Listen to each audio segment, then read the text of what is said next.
నమస్తే, welcome to ఆర్తెలు. Tamil Nadu రాజకీయాల్లో అనూహ్యమైనటువంటి పరిణామాలు అయితే జరుగుతున్నాయి.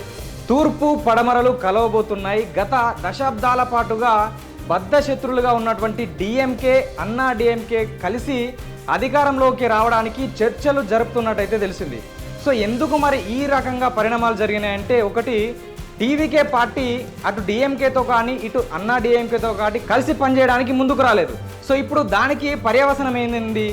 సో ఏదైతే పార్టీ తక్కువ సీట్లను కలిగి ఉంటుందో, ఏదైతే పార్టీ ఎక్కువ డిమాండ్ చేయకుండా తమను చెప్పినట్టు వింటుందో, సో అలాంటి పార్టీలను దగ్గరికి తీయడానికి టీవీకే ముందుకు వచ్చింది. సో ఎందుకంటే ఇప్పుడు డిఎంకేలో దాదాపు 59 సీట్లు ఉన్నాయి, తర్వాత అన్నా డిఎంకేలో 47 ఉన్నాయి. కాబట్టి వీళ్ళతో ఎవరితో పొత్తుకున్నా కానీ వీళ్ళు డిప్యూటీ సీఎం అడుగుతారు, లేకపోతే ఇంకా పెద్ద ఎత్తున షరతులు పెడతారు. సో అందుకోసమని విజయ్ ఏం చేసిండు, సో కాంగ్రెస్ కానీ లేదంటే ఇంకా చిన్న తరహా పార్టీలు ఉన్నటువంటి మిత్రపక్షాలను కానీ తీసుకుంటే, సో వాళ్ళు పెద్ద ఎత్తున ఎలాంటి షరతులు పెట్టరు కాబట్టి ప్రభుత్వాన్ని ఏర్పాటు చేయొచ్చు, మనం చెప్పిందే రాజ్యం అనే విధంగా ఈయన పెద్ద ఎత్తున ప్లాన్ చేసిండు. సో కాకపోతే ఇక్కడ ఆ ప్లాన్ అనేది బెడిసికొట్టింది. సో ఎందుకంటే ఇప్పుడు డిఎంకేతో పాటు కలిసి పనిచేసినటువంటి కాంగ్రెస్ సో ఇటు అధికారంలోకి టీవీకే రాబోతుంది అని తెలియగానే సో ఇటు కలిసిపోయింది. సో ఇప్పుడు డిఎంకే ఏం చేస్తుంది, కాంగ్రెస్ ఒక వెన్నుపోటు పొడిచింది. కాంగ్రెస్ ఎవరితో అయితే కలుస్తుందో ఆ పార్టీ అధికారంలోకి రావడానికి వీల్లేదు అనే విధంగా గట్టి స్టాండ్ తీసుకున్నది. సో ఇక్కడ ఇన్ని రోజుల పాటు అన్నా డిఎంకేతో కలిసి పనిచేయడానికి ముందుకు రాని టీవీకే సో ఇప్పుడు అడిగినా కూడా వాళ్ళు ఏమంటున్నారంటే, మేము టీవీకేతో కలిసి పనిచేయడానికి సిద్ధంగా లేమని చెప్పి అన్నా డిఎంకే వాళ్ళు చెప్తున్నారు.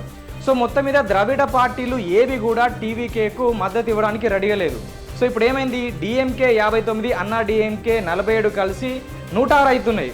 సో ఇతని దగ్గర టీవీకే దగ్గర 108 ఉన్నాయి, ప్లస్ కాంగ్రెస్తో కలిపితే 113. సో ఇప్పటికీ విజయ్ 2 సార్లు కూడా గవర్నర్ దగ్గరికి వెళ్ళి ప్రమాణ స్వీకారం చేయడానికి అనుమతులు ఇవ్వండి అని కోరినప్పటికీ మ్యాజిక్ ఫిగర్ ఏదైతే ఉంటుందో 118 అది తీసుకొని రండి, తీసుకొని వస్తే మీకు పర్మిషన్ ఇస్తా అని గవర్నర్ చెప్తున్నటువంటి సిచ్యువేషన్.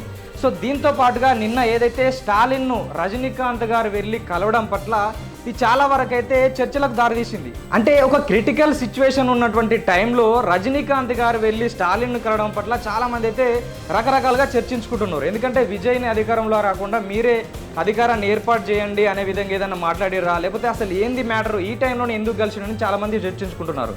సో మొత్తం మీద అయితే ఈ రెండు పార్టీలు కలిసి డిఎంకే, అన్నా డిఎంకే కలిసి జాతీయ పార్టీలను దూరం కొడుతున్నాయి.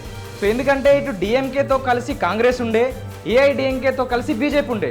సో ఇప్పుడు వీళ్ళిద్దరి కలిసిపోవడం వల్ల జాతీయ పార్టీలు చిందరవందర అయిపోతాయి, అంటే వీళ్ళని పక్కకు నెట్టబడైతాయి. ఇప్పుడు కాంగ్రెస్ అధికారంలోకి రాలేదు, బీజేపీకి సరైనటువంటి మద్దతు కూడా ఉండదు. సో రెండు పార్టీలను పక్కకు పెట్టి ఇన్ని రోజులు ఉన్నటువంటి ప్రత్యర్థులు కావచ్చు లేదా శత్రువులు కావచ్చు వాళ్ళు కలిసిపోయి అధికారంలోని ఏర్పాటు చేసే విధంగా వీళ్ళు ముందుకెళ్తున్నట్టు తెలిసింది. సో వీళ్ళకి మరి లాభం ఏంది అంటే, ఇప్పుడు ఒకవేళ ఈ రెండు పార్టీలు కలిసి మిత్రపక్షాలను కలుపుకొని ఇట్లా వీళ్ళు ప్రభుత్వాన్ని ఏర్పాటు చేసే విధంగా ముందుకెళ్తే 2.5 సంవత్సరాలు ఒకరు సీఎంగా ఉండొచ్చు, మిగతా 2.5 సంవత్సరాలు ఒక సీఎంగా ఉండొచ్చు. లేదంటే స్టాలిన్ను సీఎంగా ఉంచి పళనిస్వామిని ఉప ముఖ్యమంత్రిగా కూడా ఉంచవచ్చు. సో ఇద్దరికి లాభం అవుతుంది, ఎందుకంటే ఇద్దరికి పదవులు వస్తాయి. సో ఇద్దరు అధికారంలోకి వెళ్ళే ఆస్కారం ఉంటుంది. సో అలాంటి టైంలో ఎందుకు మరి విజయ్కి మద్దతు ఇవ్వాలి, సో ఎందుకు మరి జాతీయ పార్టీలతో కలిసి పనిచేయాలి, సో వీళ్ళే కలిసి పనిచేస్తే బాగుంటుంది కదా అని చాలామంది అయితే చెప్పినటువంటి సిచ్యువేషను. సో అదే రకంగా వీళ్ళు ముందడుగు వేస్తున్నట్టు తెలిసింది.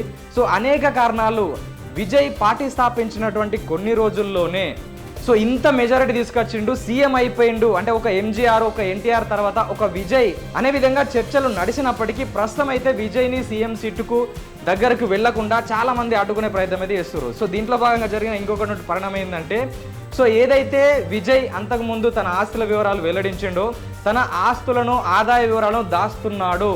సో మొన్న జరిగినటువంటి ఆ ఐటీ దాడిలో కావచ్చు, ఏసీబీలో కావచ్చు, అతను ఇచ్చినటువంటి డీటెయిల్స్లకు అతని దగ్గర ఉన్నటువంటి ఆదాయ వనరులకు ఎలాంటి పొందడం లేదు.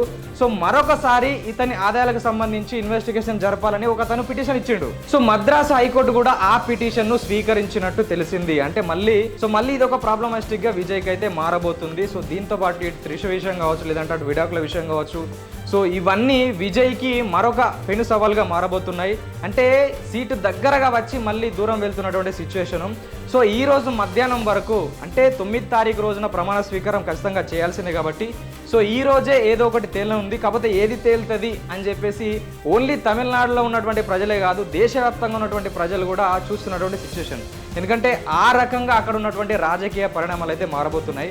సో అంటే మీరేమనుకుంటారు మరి ఈ డిఎంకే అన్న డిఎంకే కలిసి అధికారంలోకి వెళ్తే బాగుంటుందా, లేకపోతే టీవీకేకు ఎవరో ఒకరు మద్దతు ఇచ్చి ఇతన్ని అధికారంలో కూర్చోబెడితే బాగుంటుందా? మీరేమనుకుంటారో కామెంట్ చేయండి.